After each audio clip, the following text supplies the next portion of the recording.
Hello, everybody. Welcome, welcome at last. After a year of delay, welcome to Kielce, to the meeting of the European Rural Parliament, the fifth gathering held this year in Poland, thanks to the initiative of Piotr Sadłocha, who's making pictures of me here, who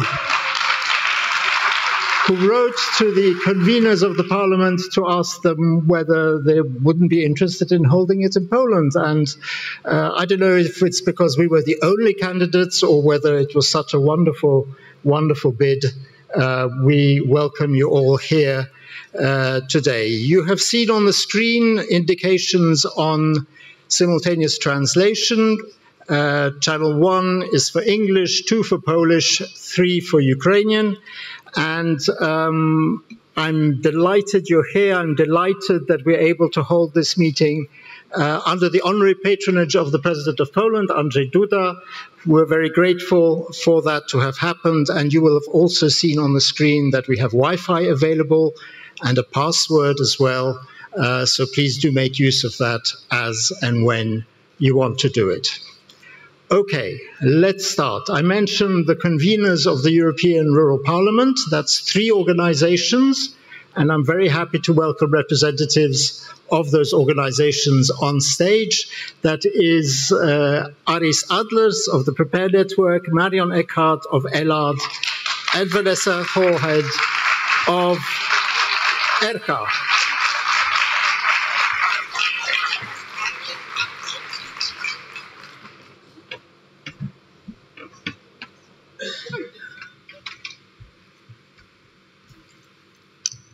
Well, good evening, everybody. Fantastic to see so many old faces and so many new faces again after so long. Does the sound okay? Yeah, okay.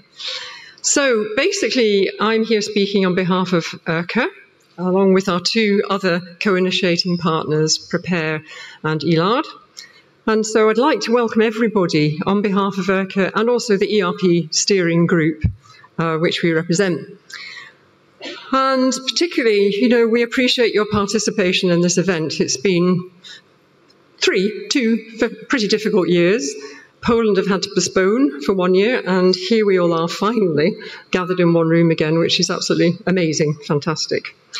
I would also like to thank, in addition to the organisers here, the wonderful hosts and funders of this event from Poland, because all of this they have provided, and we're hugely grateful for that. So all of you out there, who I can't quite see, represent our many partners across 40 European countries and 7 pan-European rural networks. Also, there are many other organisations represented here, rural organisations, governments, and of course the EU institutions will be with us over the next 3 days. I would also like to extend a very special welcome to the delegates that we have here from Ukraine.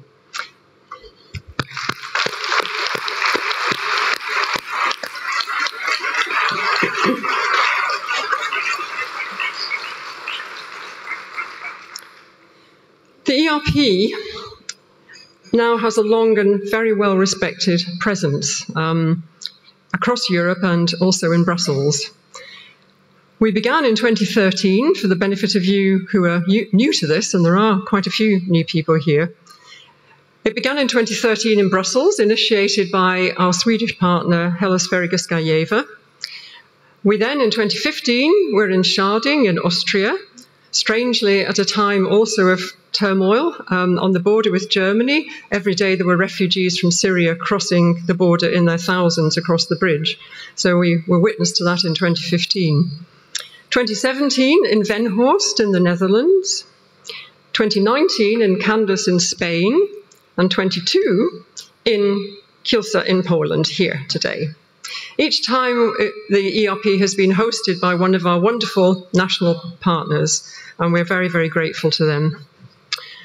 Tom Jones, who is our ERKA president, was unfortunately delayed today by his official duties relating to the sad death of our Queen Elizabeth II, and the proclamation of the new King Charles III.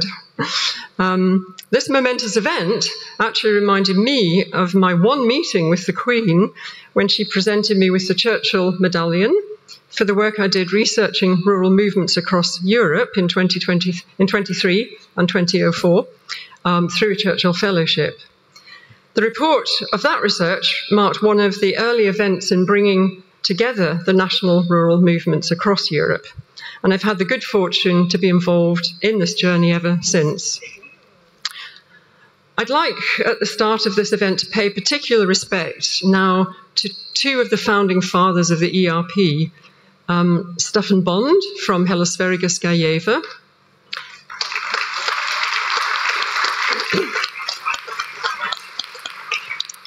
who in 2013 took the brave, and it was a brave step, of attempting to replicate the hugely successful Swedish rural parliament at a European level. And then Michael Dower, whose extraordinary efforts to gather us all together into a formal partnership extending across almost the whole of Europe, very, very few exceptions, and also his immense work to survey all of our partners, compile a comprehensive report in 2015, All Europe Shall Live, from which he drew the first ERP manifesto. And I don't think anybody who was present in Scherding will forget his detailed session to ensure the agreement of all delegates to all of the words in that manifesto. But his meticulous work proved to be enduring, and our manifesto to this day is only slightly changed every 2 years. Most of it remains because it is still very, very pertinent. In all of our 4 gatherings since 2015, we've been hosted with incredible energy, enthusiasm, dedication by our hosts, as are here in Poland. But the ERP is not only about the gathering. The gathering marks a high point in a 2-year process of building our rural agendas. Through many national rural parliaments, the work of our national partners, and then implementing some of the many agendas and ideas shared at the gathering. So today marks the culmination of one period and the start of the next. And we welcome you all as key participants in that journey. Thank you.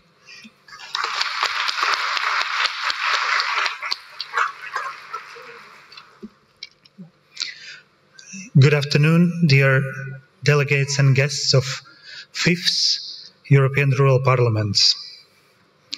We are citizens of Europe.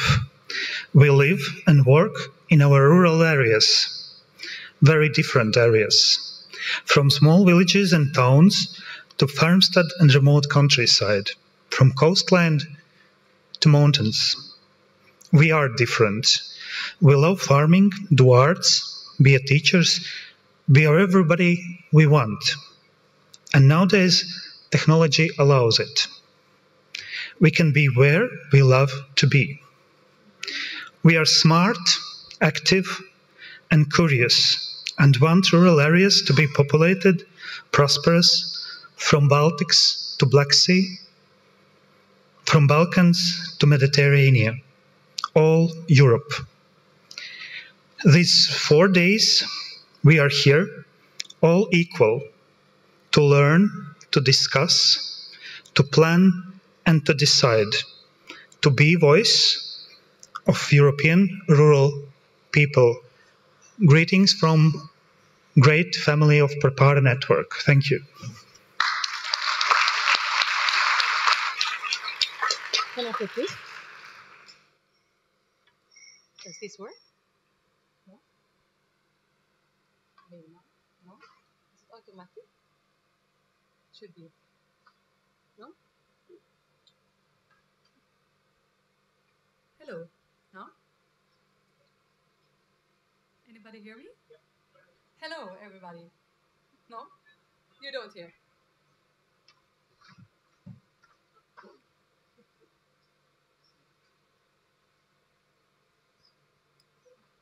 Now. Yes? Oh, wait, we have to wait for him. 5 minutes.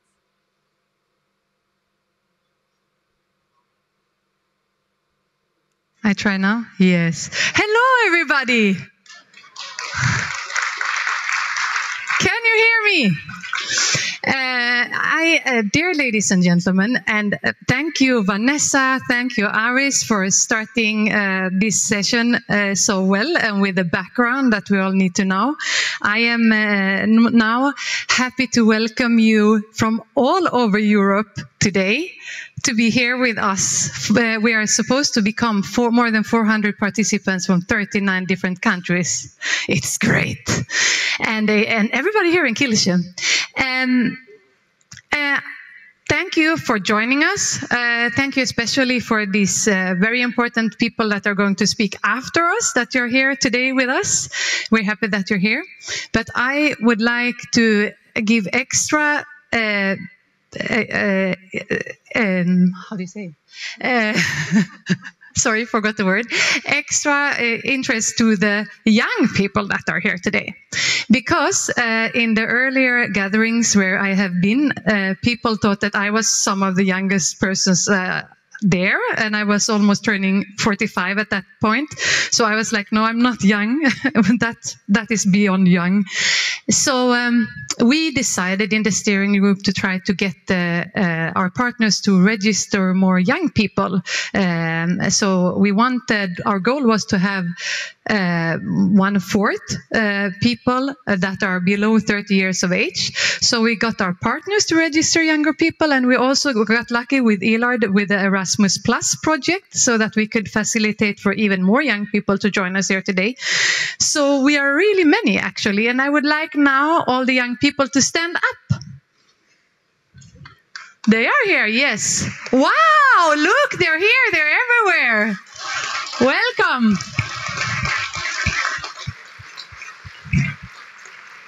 And please stay standing because I have I want somebody else to stand up, and I want all the people who feel young at heart and feel that they can still change something in the rural areas to stand up. Yes! So, yeah, let's change something together, everybody together. And with that, I just want to say welcome to everybody once again. And one last thing we need to do here on stage now. And unfortunately, I have to prepare people that are wary about loud noises and sudden movements. We are going to do confetti bombs. But not before me, Aris, you have to wait. Because we have been waiting, for 3 years since Candas to see you all again. And now we have all these butterflies that we now want to release in all the rainbow colors. So we're going to do it now. Okay. 1, 2, 3.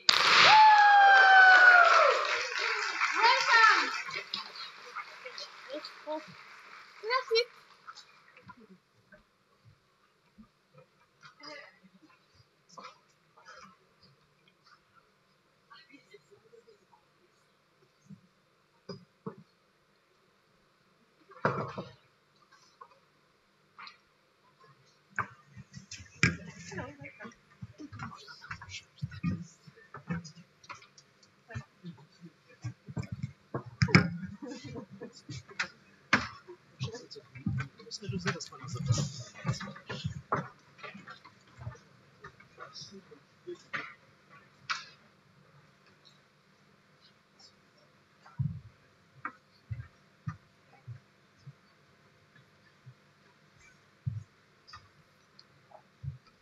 Okay, now we're going to have an opportunity for our guests to say why they're here, why this gathering is important for them, why this European Rural Parliament movement is something that they're interested in participating in and to address you.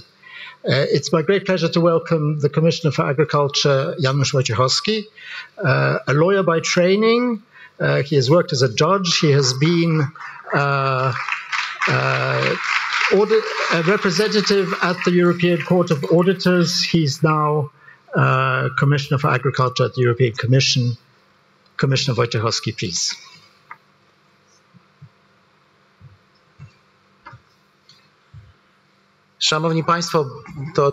Ladies and gentlemen, I find it a great pleasure to speak in front of you and speak at this European Rural Parliament that is held in Poland, in Kielce, in the capital city of the region that boasts agricultural traditions, and these are long traditions.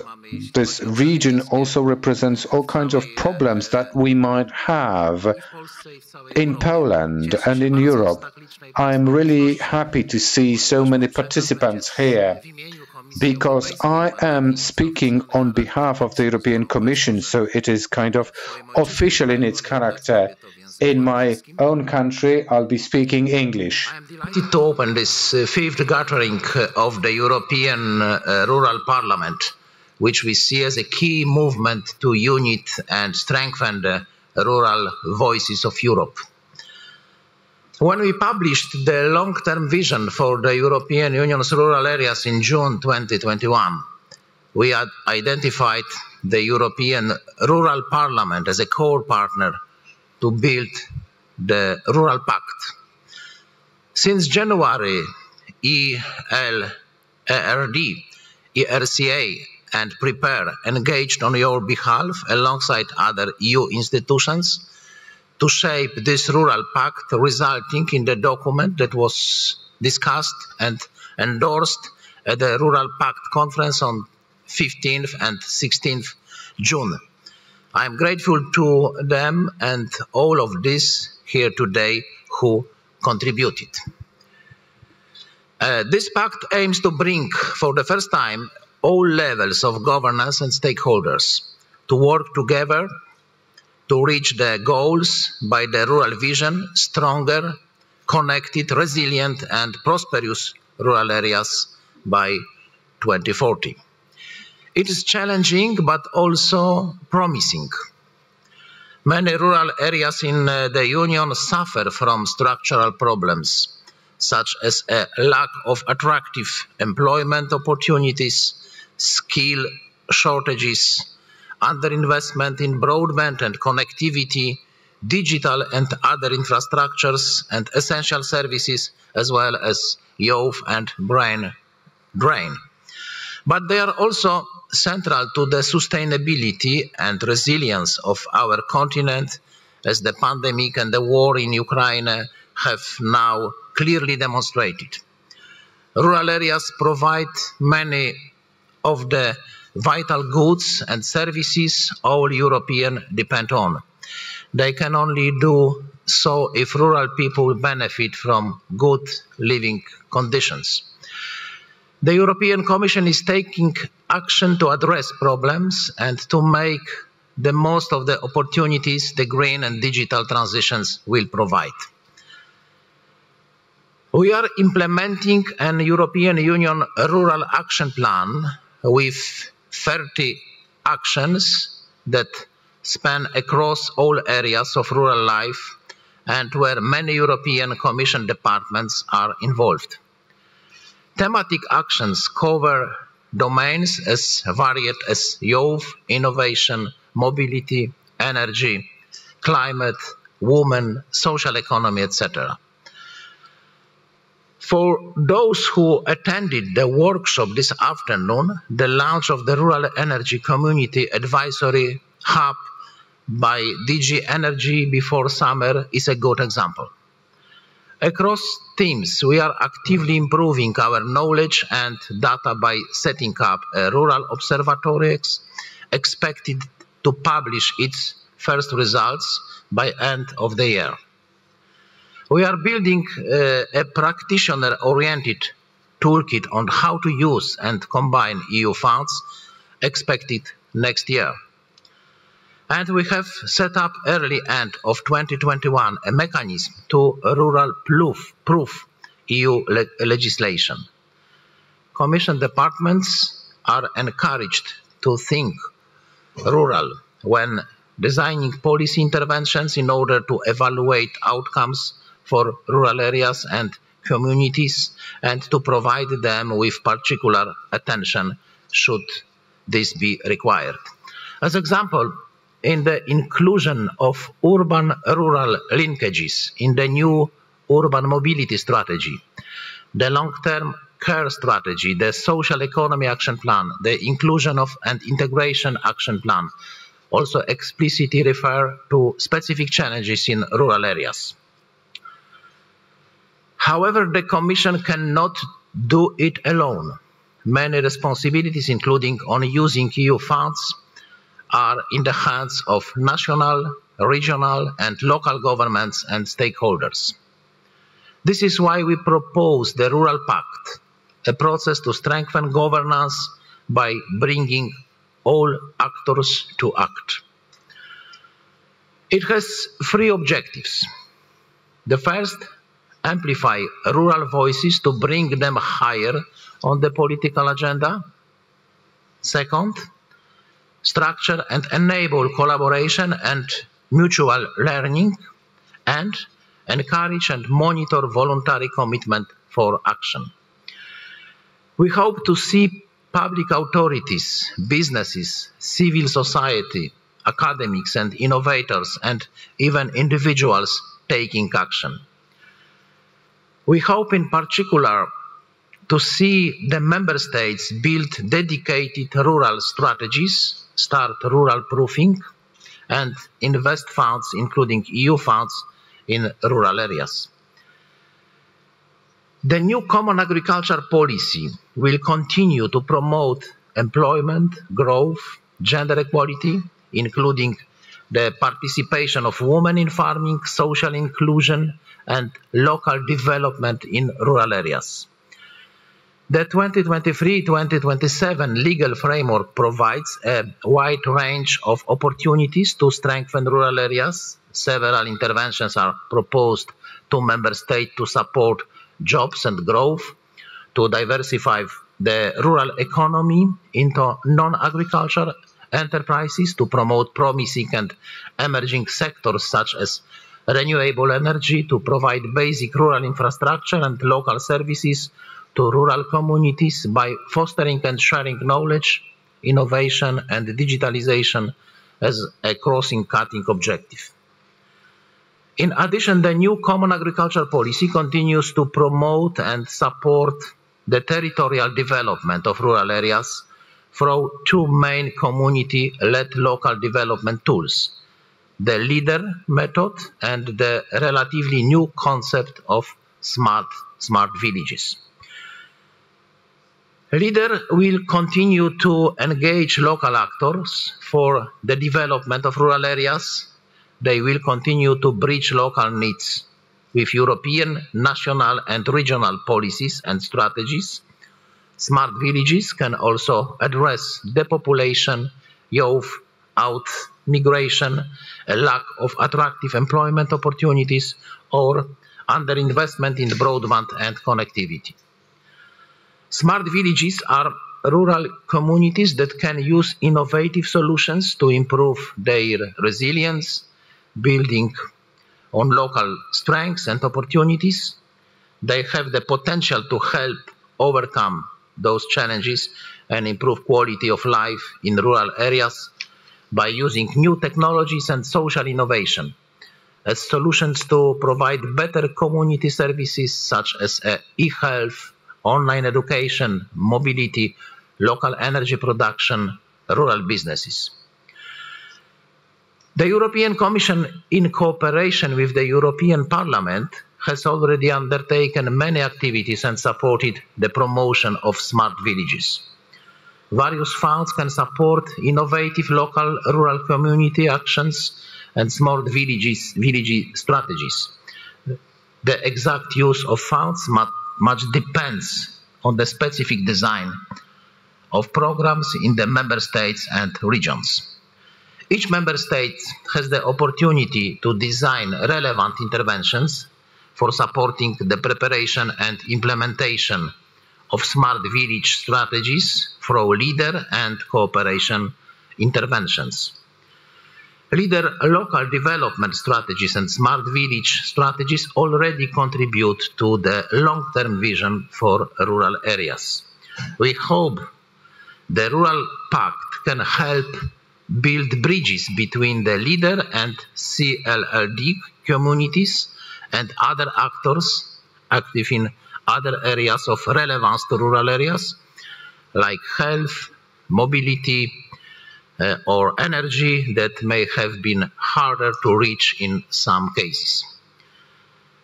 An example is the renewable energy communities, which are following a similar approach to leader by involving civil society in their decision-making bodies and could greatly benefit from the experience of LAGAs. The Common Agricultural Policy is not only policy that can contribute to rural development. Through rural proofing and the Rural Action Plan, the European Commission is working on making sure that rural areas are taken into account in all policy fields and that all of the EU funds adequately address rural areas. The cohesion funds, as stated in the treaty, should work hand in hand for the benefits of rural areas, as should the Resilience and Recovery Fund, the Just Transition Fund, and other relevant instruments. In our assessment of the CAP strategic plans, we ask member states to make sure that rural and societal needs are identified and addressed to a sufficient extent, and the coordination with other European and national funds is well planned by the member states. I am very happy to announce that the Commission has adopted 7 Common Agricultural Policy strategic plans: Portugal, Poland, Spain, France, Finland, Denmark, and Ireland. Other member states will follow soon. We consider that almost all member states may submit a new version before the end of September, addressing the observation sent by the Commission. Ladies and gentlemen, keeping rural areas high on the political agenda is a priority. It is a key to draw attention to areas that cover 80% of the European Union's territory and host 30% of population, but which are too often forgotten. As Commission, we will keep working with other institutions, including the presidencies of the Council, to ensure progress. In early 2023, a Rural Pact Support Office will be set up to support the Commission in facilitating the Rural Pact. This body will strengthen the rural community by providing an online space for interaction between rural actors and organizing collaborative events in close synergy with already existing networks such as CAP networks, the Broadband Competency Support Facility, or actions under the territorial agenda. A Rural Pact Coordination Group will be set up early 2023. Modalities will be discussed with ERP representatives. My colleagues from DG Agri will be present at the panel on the Rural Pact on Thursday to further discuss with you the pact and what it could bring in the future. I look forward to hearing your ideas and what you hope and want from EU policies and from all Rural Vision ongoing actions. This is only the beginning. Much still needs to be shaped. Organizers have put together an impressive program on field visits, workshops, and plenaries that will be a great source of inspiration for you and for us. Ladies and gentlemen, once again, I wish you successful discussion, successful debate. I'm waiting for your conclusions and recommendations. Thank you.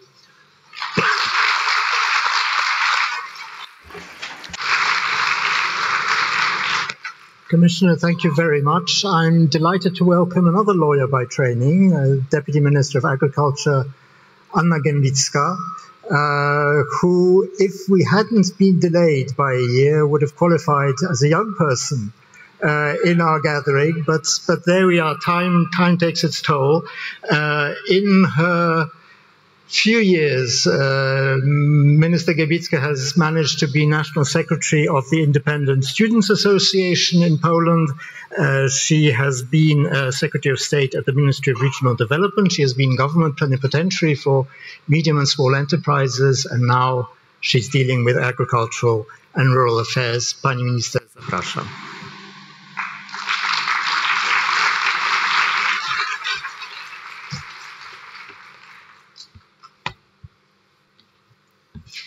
Szanowni Państwo, ladies and gentlemen, eminent guests, I am extremely glad that I can take part in this gathering of the European Rural Parliament, which is here to help us to exchange ideas for the development of rural areas. Despite many differences across many countries, these areas play a multifunctional role in the life of our societies. In Poland, more than 40% of our citizens live in rural areas, which is why it is important that we hear rural voices now, both in the domestic debate and in the European debate. It is important that we are able to exchange our ideas and the knowledge on rural areas. It is especially important these days as we are going through this political crisis. We are facing a number of challenges such as social challenges, climate challenges and energy challenges, which are amplified by the impact of COVID-19 and war in Ukraine. We are gathering in a beautiful region, namely the Świętokrzyskie region, which boasts rich historical traditions and beautiful wildlife and nature. This region is extremely diverse. However, we have to bear in mind that small family farms form the majority of local agriculture. Due to these unique assets of the region, this region offers an extended tourism base. Please bear in mind that more than 60% of the region is covered by agriculture areas. In the Ministry of Agriculture, we do our best to provide food security, decent living conditions and equal opportunities, good safe environment, and we fight against the changes of climate in rural areas. Recent changes in climate, such as droughts and floods, impact these farming in Poland. The economic impact of war in Ukraine also plays a part. So what we need to do, we need to provide food security, we need to secure the continuity of food production. A number of European policies address these challenges and they support rural areas. What we've witnessed recently is that these new lines of policies, they put emphasis on cohesion and CAP. Just as Mr. Commissioner has said, we have just completed works on the new program for CAP.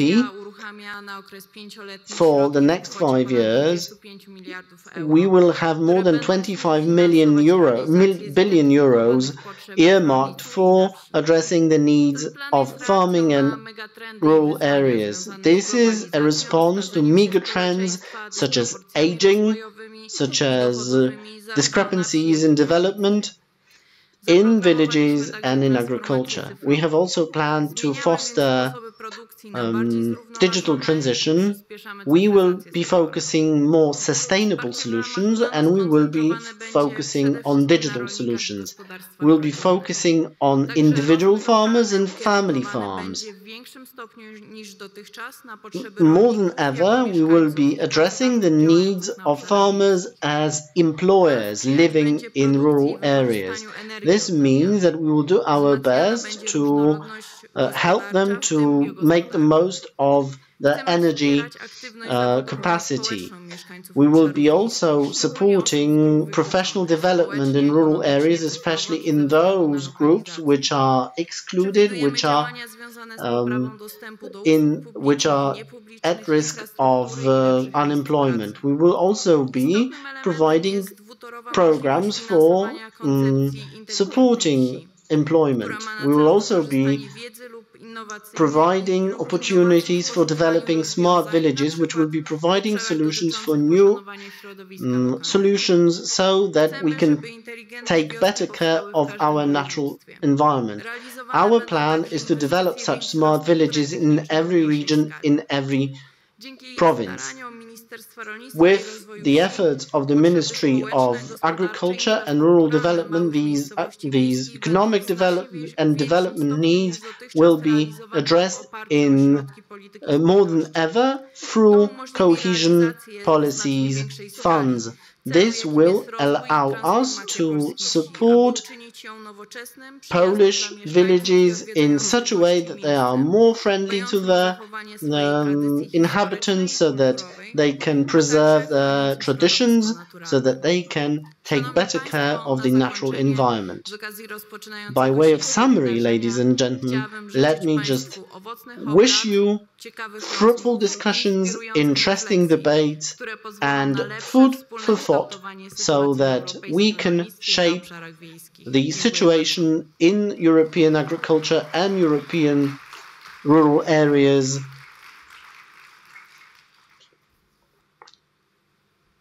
I mentioned the Independent Association of Students in talking about Minister Gembicka. It's the same organization that our next speaker, young Krzysztof Ardanowski, was involved in a very different period, when the association came together to be the student wing of the Solidarity movement, 1980-1981, when he contributed to changing the world that we live in. Since then, Mr. Ardanowski has been a politician. He's a member of parliament. He heads up the Presidential Council for Rural and Agricultural Affairs.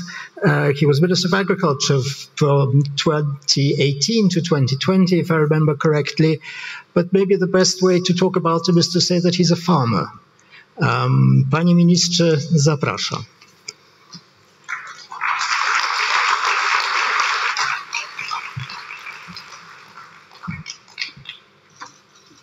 Szanowni Państwo, ladies and gentlemen, dear and eminent guests, I would like to welcome all the members of the European Rural Parliament on behalf of the President of Poland, Mr. Andrzej Duda. Mr. President takes particular care to foster the development of rural areas. This is his priority. Only yesterday in Warsaw,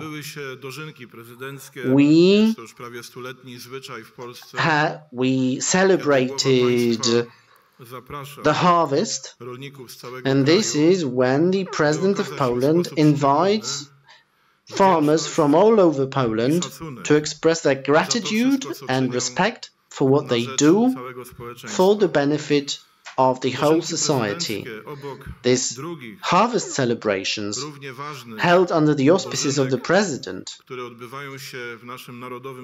is complemented by the harvest celebrations which are held in Częstochowa at Jasna Góra. So this is the place where society can express their gratitude to farmers. Polish rural areas might be quite peculiar when you compare them to other rural areas in other countries. Just as Minister Gembicka has said, roughly 40% of Polish society live in rural areas in Poland. This is not, however, because they have no opportunities elsewhere in other sectors in metropolitan areas. These days, we have one of the lowest rates of unemployment in Poland. They live in rural areas because they want to live in rural areas. For several years now, we've been witnessing, in fact, a phenomenon whereby people migrate to villages. So people who once left villages for cities and towns in search of a better life, they now decide to return to their rural areas. Luckily, many of these people don't want to become farmers again. They want to pursue their aspirations, their passions, their ambitions, and live in rural areas. That is why it is important that the state, the government, can foster and support the quality of life in rural areas, both in terms of infrastructure development, broadband, roads, sewers, waterworks, energy provisions, again, broadband and connectivity, but also facilities for citizens, which means good access to nurseries, to preschools, to good school education, to good healthcare. I live in a rural area and I myself am a farmer. But this is not the only reason why I want to tell you that rural areas in Poland have become a place to be. Perhaps they are even better than big residential areas in cities or suburbs in metropolitan areas, or many different urbanized areas across Poland where people become anonymous, where it often happens that they find it difficult to find their bearings in this complex reality.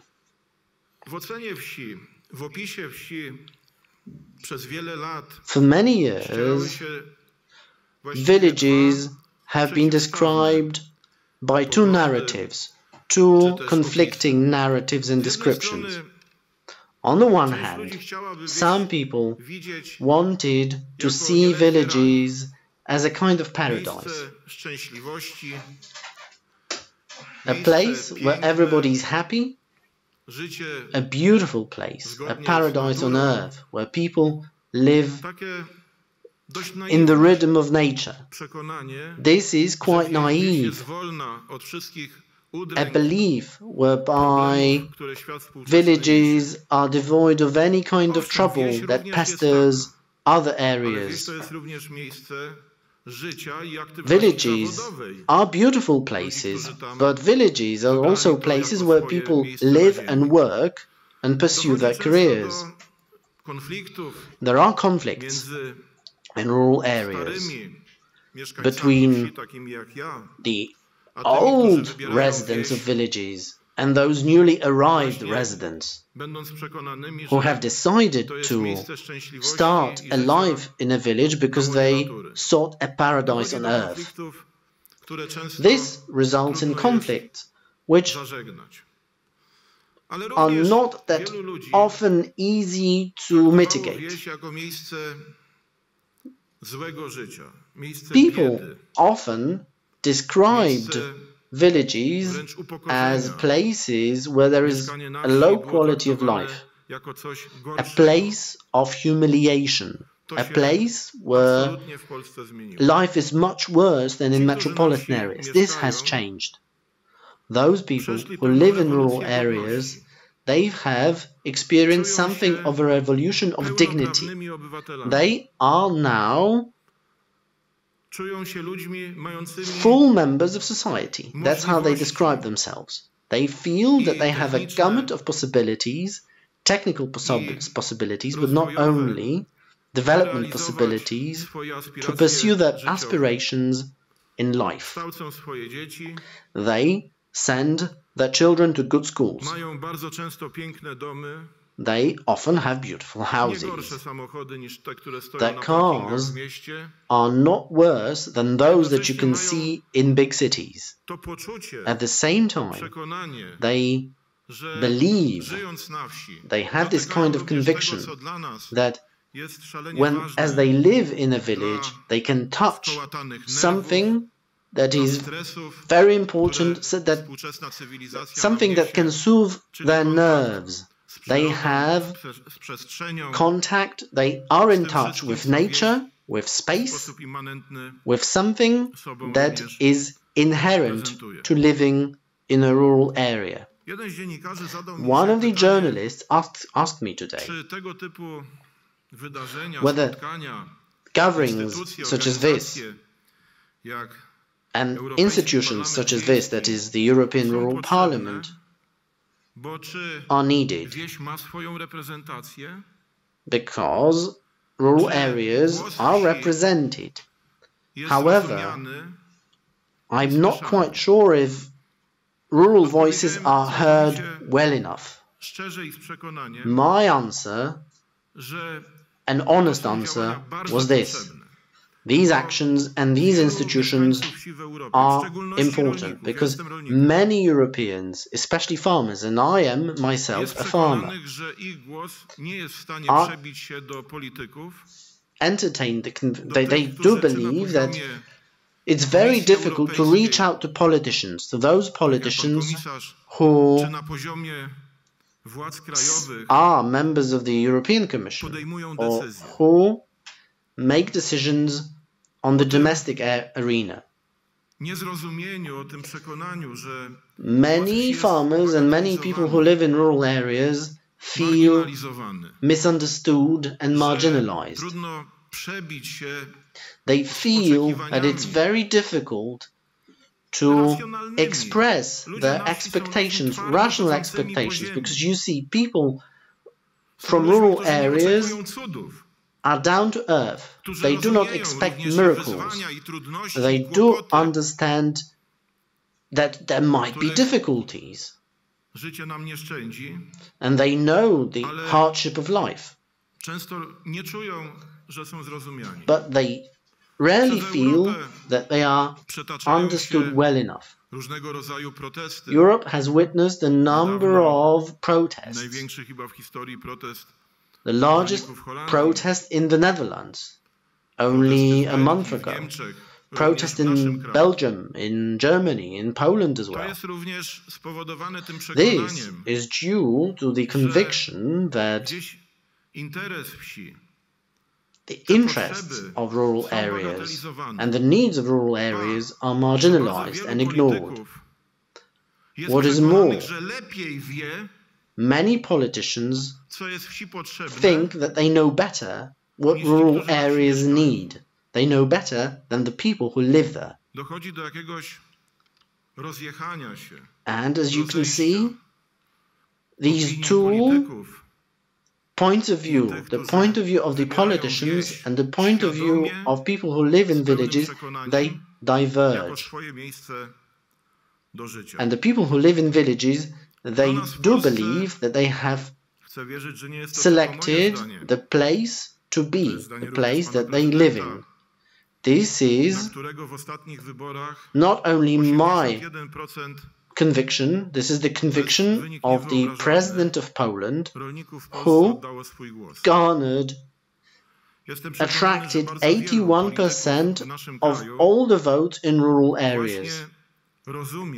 I am deeply convinced, and I do believe that many people in Poland know how important rural areas are for Poland. These places provide food security to Poland. Because of farmers, we can break bread every day at our tables. We break bread that we read about in the Gospels. People who live in rural areas, they take care of our natural environment, they take care of our space, they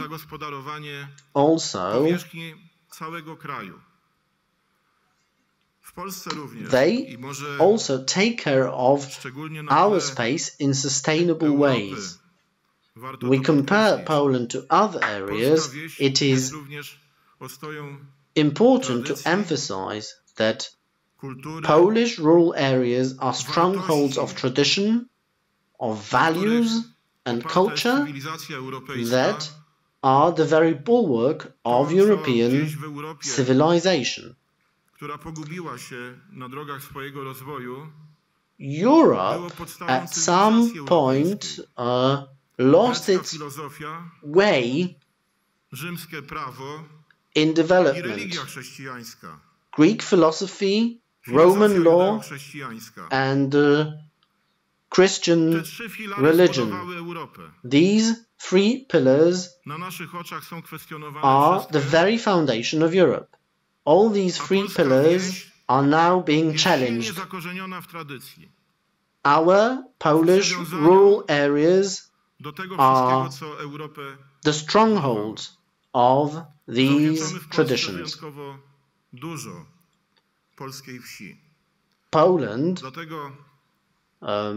is deeply indebted to Polish rural areas, and that is why I am extremely happy to see this year's gathering of the European Rural Parliament here in Kielce, the capital of a beautiful region, one of the most beautiful regions in Poland. Diverse landscape, rich traditions, lush nature. Let me extend a word of thanks to my friends, Minister Kamiński, and other people who did our best to bring you here to Kielce. You, our friends, our brothers and sisters, to gather here at this year's edition of the European Rural Parliament and to find out more about Poland and their contribution to European civilization. Rural areas in Poland have contributed a lot to European civilization. Let me wish you wonderful conversations, fruitful debates throughout this Parliament. Let me also express a wish that all of these voices, all of these rural voices are heard in Brussels. Thank you. Thank you very much. And as has been mentioned, we're in a specific region of the country. We're delighted to welcome another farmer, Mr. Marek Jońca, who is now Deputy Marshal of this particular province. He studied agriculture. For many years, he was mayor of his small town of Koprzywnica. Panie Marszałku.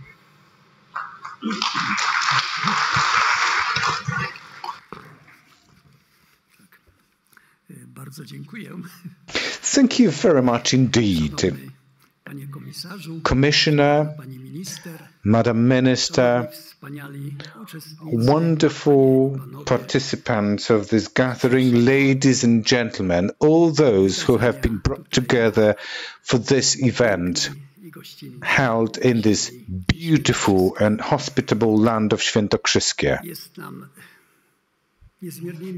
We are thrilled and honored to host this year's 5th edition of European Rural Parliament here in Kielce, in this wonderful and, let me reverberate, hospitable Świętokrzyskie land. Świętokrzyskie land, in its structure, is the home for a plethora of small and mid-size farms owned by families. One might think that the new European Union programming period has been prepared and streamlined to answer our specificity.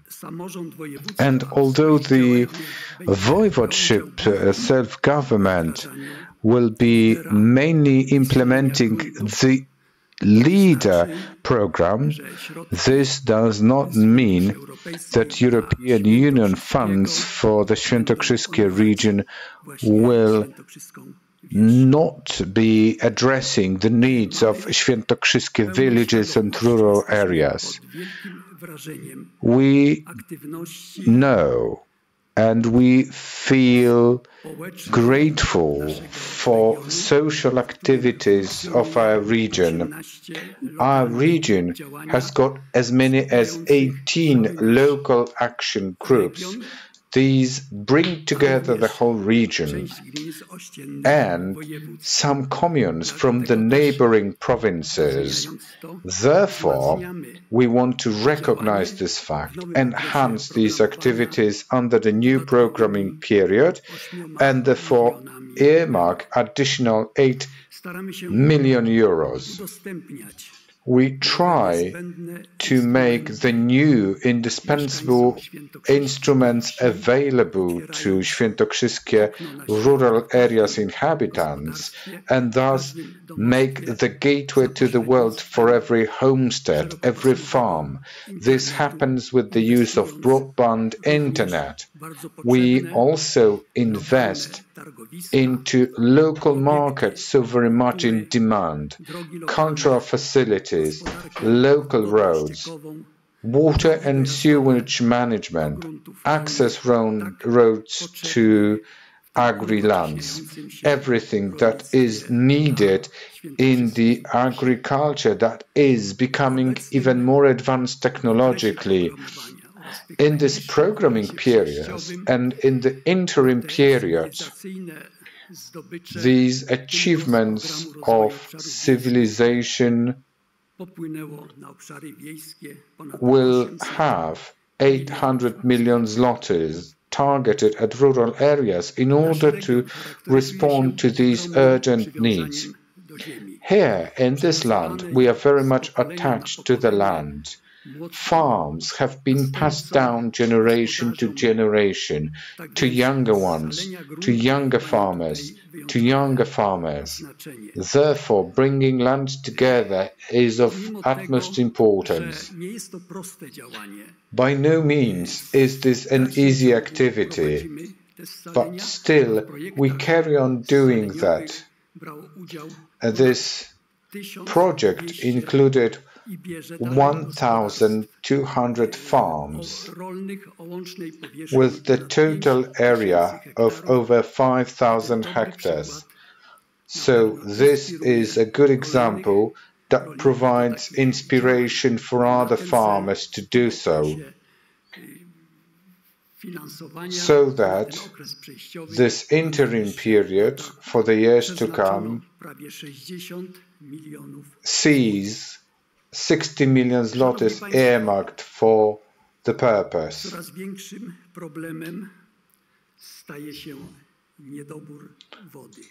Lack of water is becoming a more aggravated problem.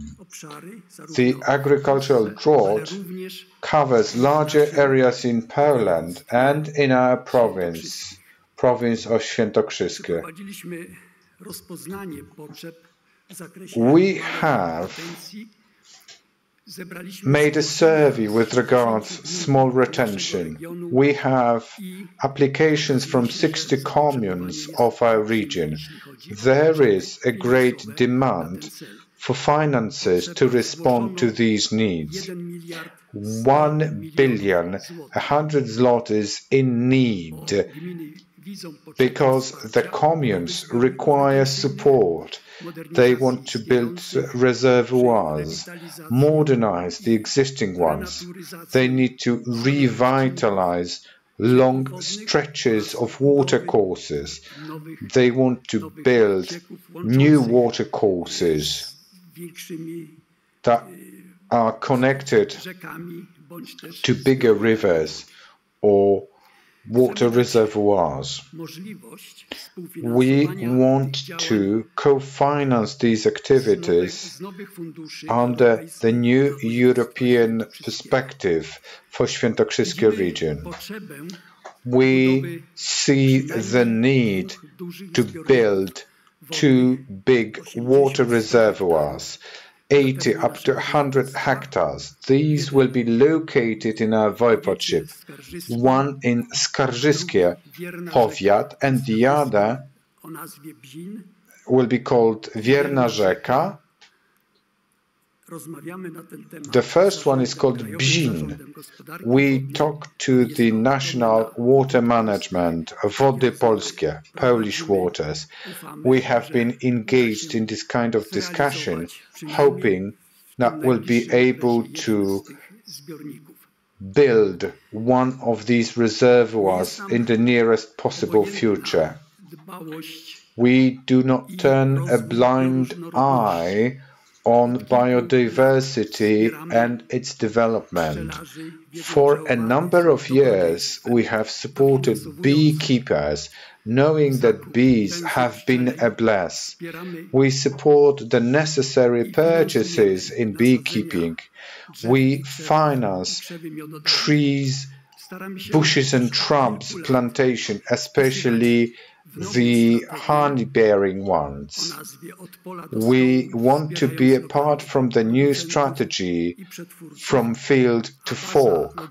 We do it by supporting local processing companies. We also have a logistics base. There is a dilapidated and unused sugar production plant that is being refurbished at the moment and will be operational soon. We are not indifferent to the needs of rural areas. We try to modernize it. We try to implement whatever is needed to make rural areas well organized and equipped with everything that is in demand to make a decent living.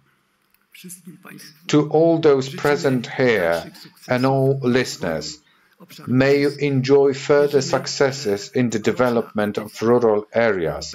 We do believe that this year's edition of European Rural Parliament becomes the discussion platform and a stimulus for further realization of these ambitious goals that serves the purpose of rural areas and their inhabitants' development. Thank you very much indeed. Very much. Now, on several occasions, we've had mention of a group that has come from Ukraine. I'm delighted that in spite of the extraordinarily difficult circumstances that they have to live through, it has been possible for them to organize their journey here. So if I could just ask the group of participants from Ukraine just to stand up and be seen that you're really here.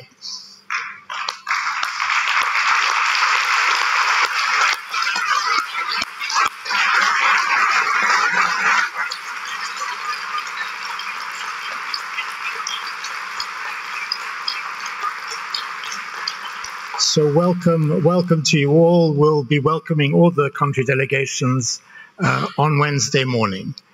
Now, I would invite my colleague Piotr Sadłocha to join me here. He's going to talk about what happens tomorrow, about the study visits, about what you will be able to witness as regards rural development in this beautiful region. Szanowni Państwo, ladies and gentlemen,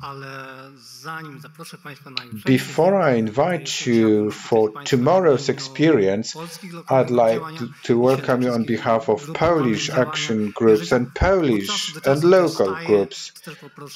And I'd like to request Polish and Świętokrzyskie action groups to stand up and wave to everybody present here.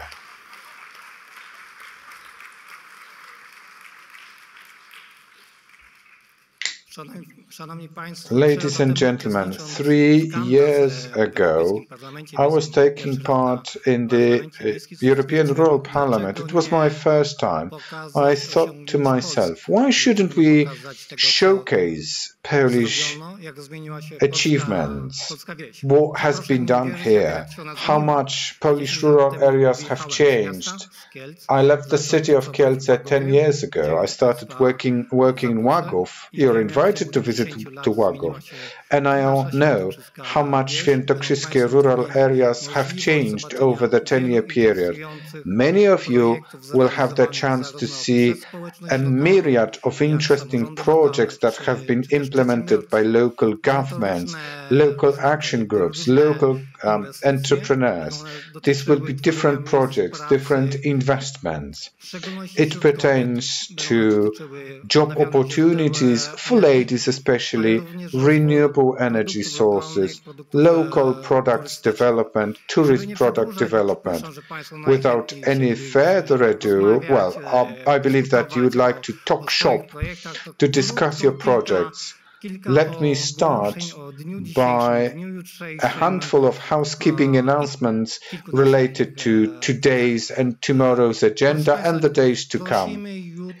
You are kindly requested to be punctual at 9 sharp at the reception desk. If you have not registered, you are given the chance to register tomorrow morning. We'll be leaving at 10. There'll be 10 groups, 10 itineraries all over Świętokrzyskie region, so be punctual, please. I assume that the conference materials include the information which study visit you belong to. Don't change it. Hop on your bus. There'll be my colleagues welcoming you. They are representatives of Świętokrzyskie action groups. The bus will be departing at the times indicated in the agenda. Check your hotel that cooperates with you. If you are staying in a different hotel, would you please take a taxi or have a walk and use the bus shuttle services from the hotel? A very important thing. You're invited to join us for the 2 events organized by Świętokrzyskie Action Group Network. The weather is pretty promising tomorrow, so there'll be a garden party in Zieliński Manor House Gardens. The buses will pick you up from your hotels, those located outside the city. Those who live in the city center, you can take a walk. It takes 5 minutes to reach Zieliński Manor House. You have invitations at the reception desk. Take them with you. The invitation contains information about the buses and the venues that you're invited to. Have I told you everything, Paweł? Paweł is nodding, so welcome to Świętokrzyskie region. Hardly anything left on my list, thanks to what Piotr said. Just a reminder, this is all being live streamed on YouTube, and recordings of the plenary sessions will be available for posterity. We are also making a film of the European Rural Parliament this year. So there is a film crew that will be wandering around, young gentlemen with cameras. So if they approach you, please don't run away. Answer their questions. It's very useful, not only for the film, but possibly for any other lobbying activity that Elad Erka and the Repair Network want to do in the future. So if you see the film crew, talk to them. And as Piotr mentioned, on the back of your badges, there will be under T the number of your study tour, under W the number of the 2 sessions of the workshops that you've been assigned to. Very often we've managed to put you into the ones you selected. In some cases, unfortunately, we had to suggest something else. One final request. When you leave this room, please be sure to return the headphones, the headsets for the translation equipment to the reception desk. They will be of no use for you in the study tours tomorrow because we're using a different system. So just give them back. Thanks very much. I would like to thank very much the President of the Republic of Poland for taking on the patronage of this event, and thank you, Minister Ardanowski, for coming here. Thank you, distinguished guests, for taking the time to come to Kielce, and we'll make sure that you hear the conclusions of what we've come to discuss. Now, food. Those of you who haven't registered will not be fed. So please remember to register on your way out. Thank you all very, very much.